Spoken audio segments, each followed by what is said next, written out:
Hi again, and welcome to the Raw Marriage Show, where nothing is taboo and nothing is off limits. Thanks for tuning in. I'm Zev Halpern. We value your point of view, so let us know what's on your mind and what relationship challenges you want us to focus on. We have a titillating and exciting show tonight. Our guests on the Marriage Panel, Danielle Joy, Romance Enhancement Exec and nationally qualified figure competitor, top divorce attorney and author David Bullitt, and leadership coach Mick Carbo. We're talking marriage, good and not so good, the raw and pure marriage stuff that drives our relationship and drives some of us crazy. Stay tuned in the months ahead for another new feature, the marital sex ed game, Raw Marriage Style, where we'll be debunking marriage myths and providing sensual ideas to enhance the intimate side of your marriage, missionary and way beyond. On a personal note, I was asked to write a chapter in a new book called The Courage To. 9 authors discuss personal courage. We all have courage. Yeah, you and you. You just have to reach deep inside and connect with it. So check it out at Amazon. Please sit back, chill out, relax a bit, put aside the no way, no how attitude, and be encouraged. You deserve it while you consider some new ways to refresh, rekindle, and recharge your marriage. Here's today's Couples FYI. Time just moving along and you find yourselves in the same unhappy marital place? You're together, but really far apart.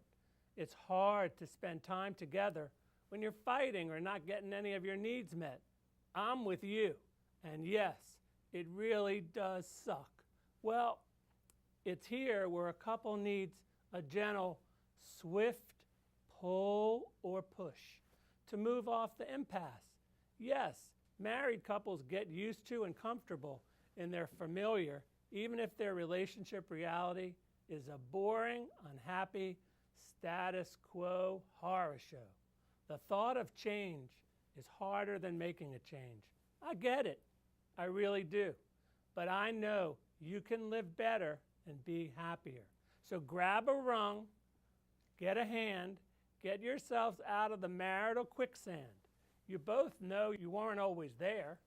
You had a life where you really cared about your spouse, lover, and friend.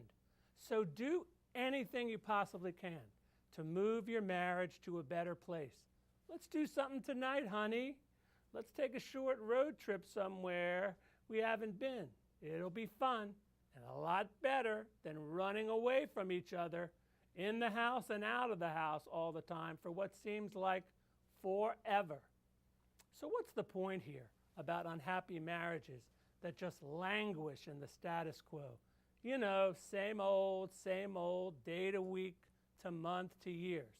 Someone has to take the bull by the horn and pull or push your current situation to a new one. It's a lot easier to do nothing, but if you do nothing, you'll have nothing but the same old. Get out and do one thing to tweak your marriage forward. Make an overture of some kind. Hey, walk around the house naked if you have to, if that'll break up the humdrum. Do something for your partner that you know makes them happy. Get out, go out for some ice cream. Dress up and meet at a bar instead of going together. Ooh, a little mysterious, a little sexy. But please, for the sake of each other, just do something together. This is definitely worth the effort, you two. By the way, you're not alone. I've been married for 34 years, and I know firsthand as a husband, psychotherapist, and relationship coach, most couples need a pull or a push to shake off the stagnant way of life they've been conducting. Yes, it's a pain to ask for help, but the sooner you find a helping hand in the form of a pull or a push, the sooner you can both find clarity and a framework for a mutual vision about what you need from your marriage and from each other. Things need to be shaken up, shake it up, and perhaps you need to have some difficult conversations. The kind where you say what you're feeling and listen, really hear what's going on instead of enduring it. Make a mutual commitment to do something about it. So from me to you, take this as my concern, gentle but swift pull and push to get you out of your pessimistic frame of mind into one that just might move your marriage forward. I know I'm rooting for your happier marriage. Take a look at this, and we'll be right back to introduce you to our marriage panel.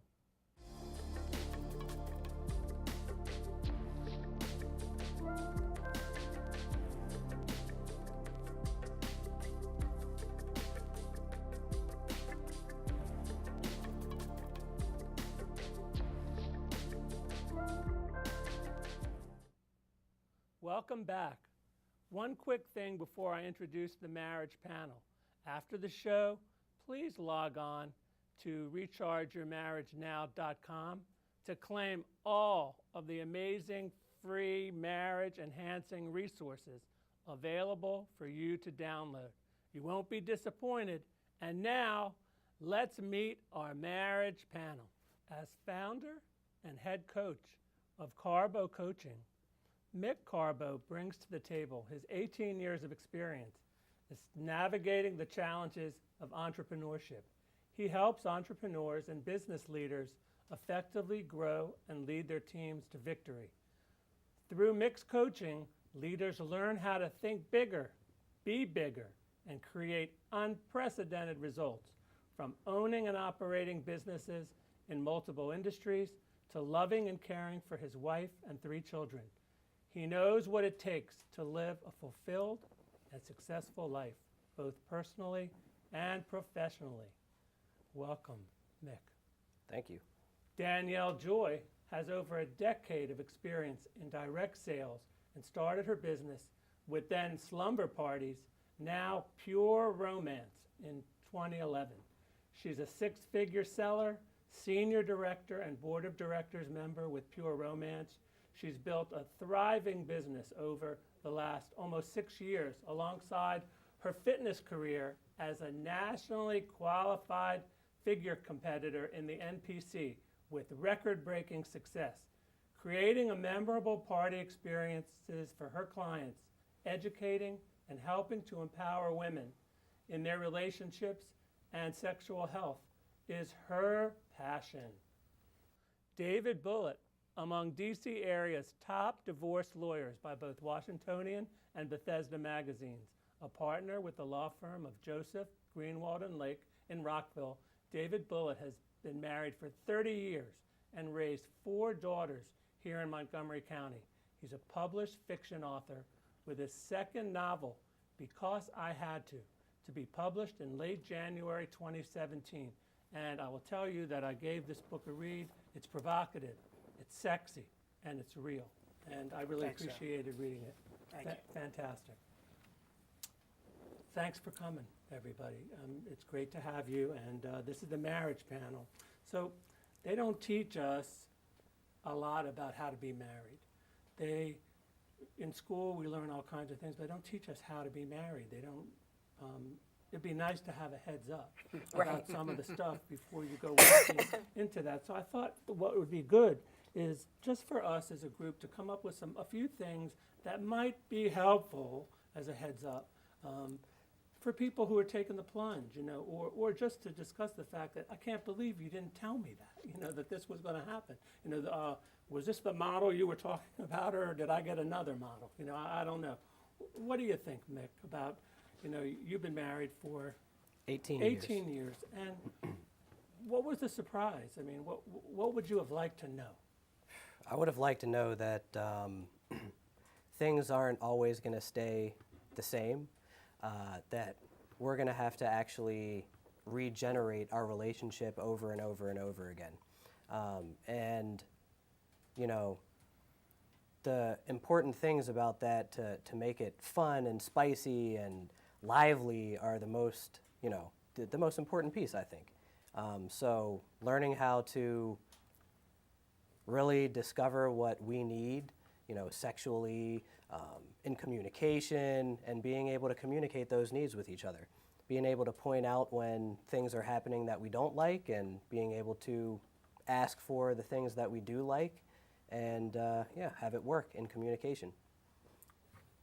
What do you think, Danielle? What would have been nice to know? I think, well, having been married before and now not being married, I would think it'd been nice to know how important honesty, I think, is. And communication. Mick brought up a really good important thing, communication. I was very young when I got married. And a lot of things changed on, both of our ends. And one day, one of us was adult enough and one of us decided not to, make certain changes. And I think honesty and communication would have been a really great thing to know on both sides, being very, very important going into the marriage, because I think that it opens up the doorway for to be able to repair things, be able to fix things or be able to grow. There's lots of ways that that in our marriages, with each other, we push each other not to say things. Right. We know how to push off. So you don't say it. Don't somebody get ornery. God, I must have stepped on a landmine. Right. Excuse me, I'm not going there ever. Yeah, exactly. In my life, and then they don't, and it gets boring and it gets uncommunicative. What do you think, David? Well, that's easy.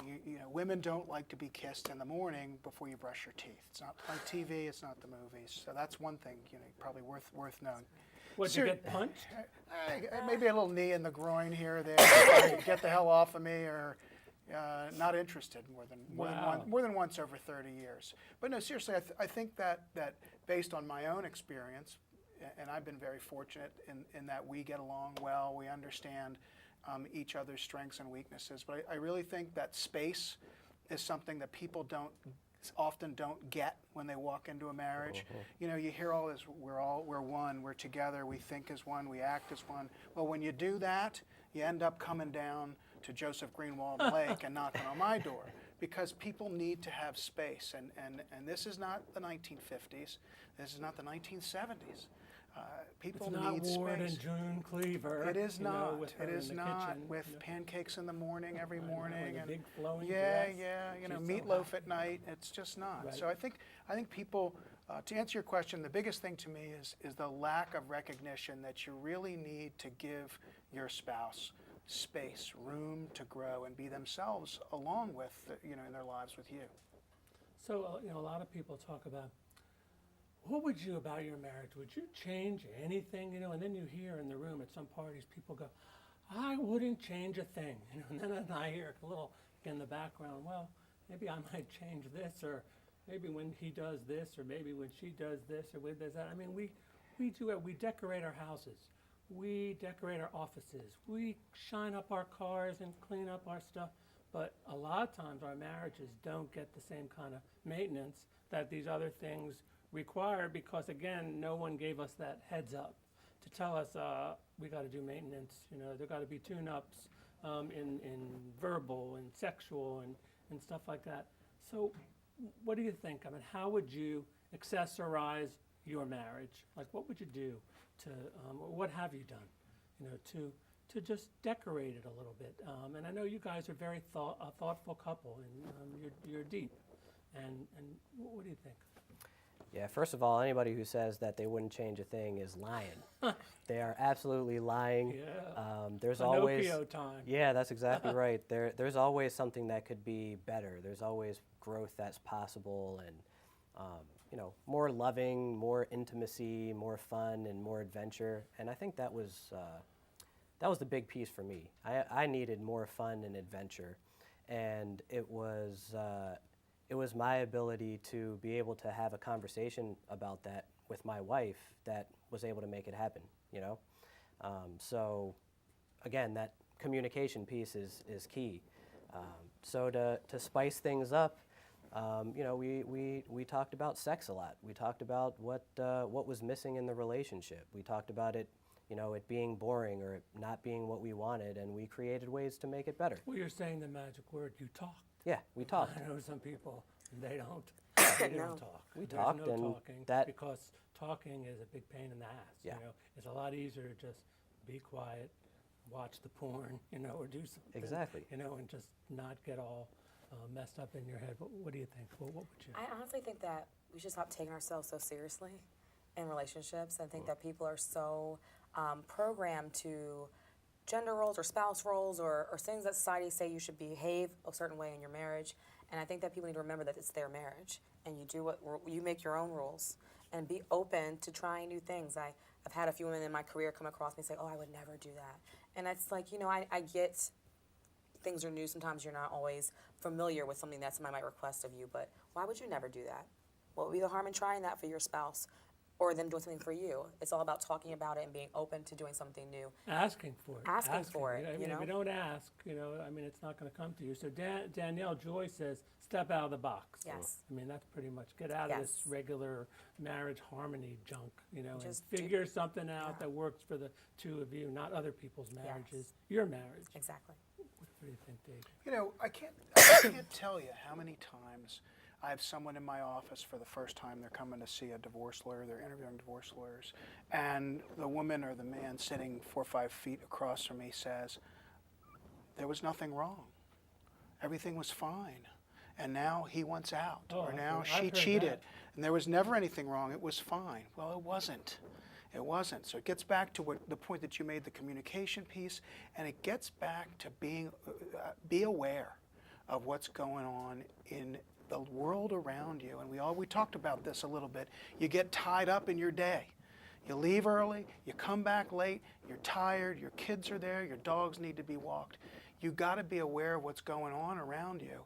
And so things happen, and people need to notice those things. And the people that don't often don't last in their relationship. So be aware, I think, is an important thing. All right, so these were some great answers. So now we're going to move this to a little bit more intimate side, and we'll start with the sexpectations part of the show.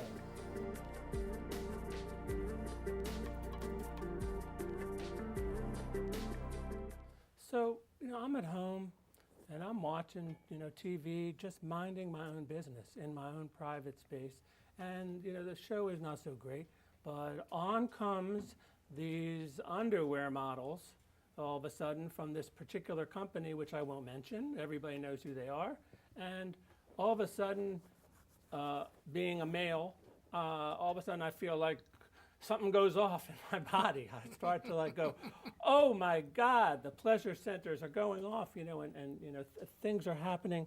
So who are these commercials for? Are they for me? Are they for men? Or are they for women? I want to know. Are they for both? What do you think, Mick? Man, I would hope they're for both. I think so. I mean, I think that for me, I would agree with you. Something happens inside of me because I'm a man, right? But I think that when's that special on? yeah, exactly. When?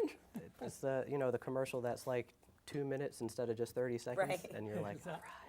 all right. But yeah, no, I think it's for both. I mean, there's got to be stimulant for sexual activity. Let's be real, and this is a great way to have that happen. And I think that if women are too stuck up about it and don't allow their man to watch these sort of things, or if they want to not be truthful about the way that they feel about it too, then there just can't be They're going to any watch it anyway. magic. Yeah, they're going to watch it anyway. They're going to watch it anyway. And they're going to watch it outside alone. The box. Yeah, that's right. That's what they're going to do. Well, this is your forte. This is, probably when those commercials come on, that's like, hey, thank get all the text you. messages. Yeah, Danielle's phone Let me find all those couples. I honestly think, and I have to agree with Mick, I think it really should be for both. I think it's for both. I feel like on twofold. One, male or female, I feel like your hormones are your hormones. Just because you're in a relationship doesn't mean they stop working. It's how you channel them that really matters. Okay. But I feel like I should hope that my man is in working order, and that something like that would excite me. I'd hope that those hormones are working for him. And I think for women, I hope it encourages them to tap into their sexuality a little more. I think, I always say be your spouse's own porn star. You know what I mean? You should really be that, don't be intimidated by it. Embrace who you are in your own sexuality. that hopefully will encourage you to come outside of your box a little bit if you're in one. If not, I hope it just amplifies the sexiness that you already are. You and go, you guys can, Danielle. do that together. And that's why I'm glad my wife is friends with Danielle. There you go. What do you think, Dave? Good training. I'm texting her as soon as we're done with the show. Yeah, for, I don't know who else it's for, but I sure like to look at them. So, I mean, and I'm assuming that other men do and other women do also. you Don't can put 'em bet on. on that. You can wouldn't bet. run them if people didn't want to see it. I think, again, if you're talking about sexuality and relationships, then you have to also be mindful to the problem. And the problems can be, there's this beautiful woman who's 23 years old who is made up and looks fantastic in lingerie that's barely there. And then I look across and there's my spouse who's, smoking a cigarette or drinking a coffee and looks like we just rolled out of the gulag somewhere. Really, or in the flannel parade. Yeah, in the so yes, you want to use those things to increase the sexuality in your relationship, but you don't want to use it as a sword. Right. Why can't you do what she does, or why can't you be like that? And that's where people find trouble. So I don't mean to switch to the bad that's side, right, but that's all right. it's a balance, like anything else. It's a balance. Women are beautiful creatures. I'm a heterosexual male. There's nothing I'd rather do than look at women. There you go. And they must know it when they do those commercials. So you see a lot of women, Danielle, they come to parties with you. They want to be sexually satisfied either by their man or by themselves. So there's a couple of things. But what do they want? What do they want from their man? What do they want from their man? I think that every woman's different, obviously, in what they want. But I think in general, they just want that recognition.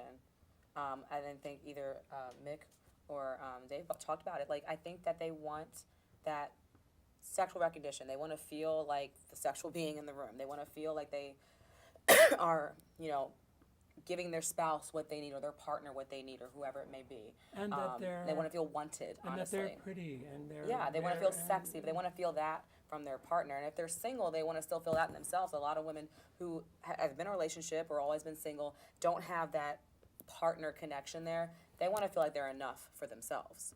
And so I think that all around, it's just that feeling of recognition, feeling of wanted, feeling empowered in general is what they want. So I know you have some toys, with I you, might. but I also have some toys also, and I just wanted to give each one of you. Very much, know? accept. And and guess This is what? fun, They Thank you. bounce, do. and they light up. Happy so holidays. you This is fun. So you can enjoy them. But what about the whole issue of privacy and these particular toys that you have in this bag below this So- desk?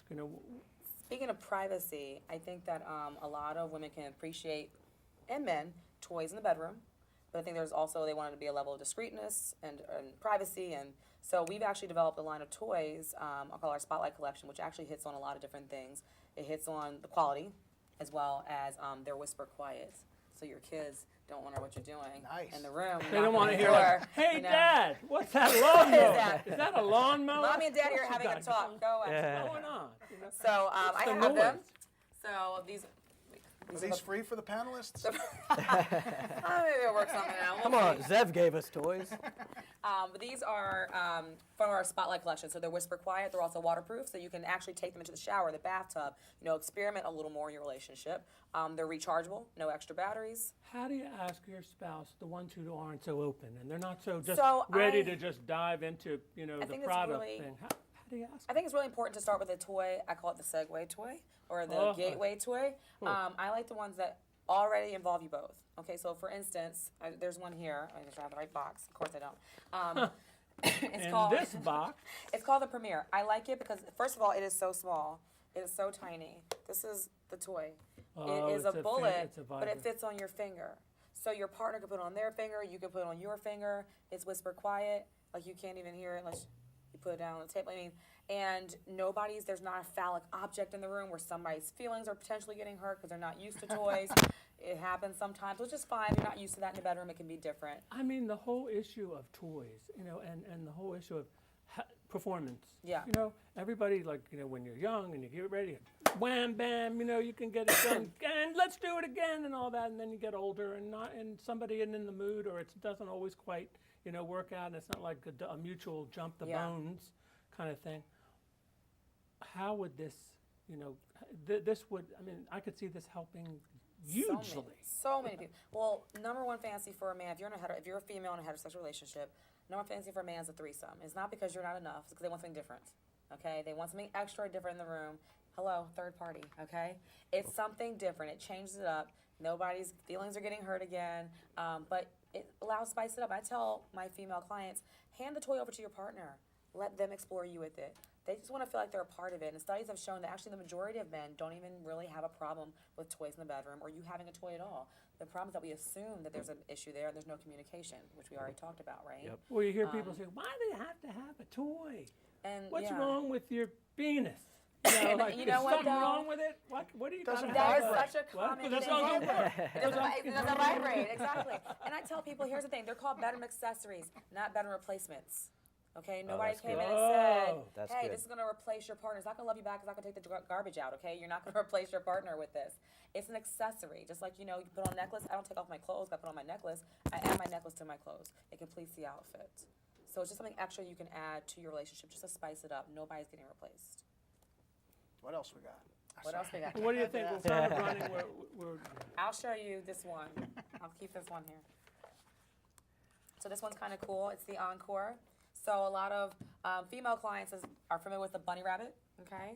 So it's got the rabbit style stimulator for the clitoris, and it's got beads in the shaft, which kind of massage the vaginal opening. It's got 10 different speeds. You can operate the top and the bottom separately, but I like it because it doesn't look terribly phallic. I mean, it's long, but it doesn't have the penis shape, okay?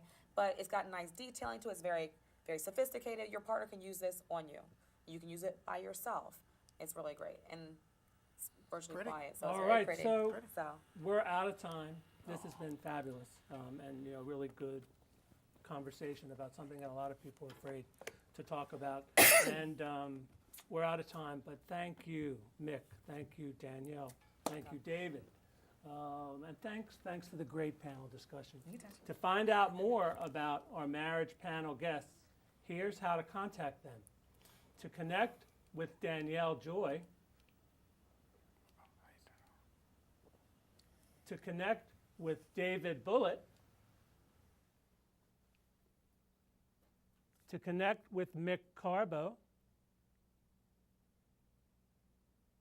I invite you to find out more about how I can help you through my signature program, Recharge Your Marriage Now, enrich your marital communication skills, resolve some of that raw conflict, reconnect for a deeper, more fulfilling relationship. Spice up that relationship, you know, look at the stuff on the table, and you could be feeling the love again soon. So follow me on Twitter, like my Facebook page, subscribe to the YouTube channel because you can see all these shows, and check out the podcast on iTunes. Finally, try some forgiveness if you can. Hug, kiss, touch, cuddle, get out more, laugh a little. Talk about what you need from your spouse in your marriage. Say you're sorry sometimes. It's okay. It's amazing. Remember, we are the sum total of our mistakes and our successes. So it's okay. We're only human. You could try again. I'm Zev Halpern. See you next time for the Raw Marriage Show.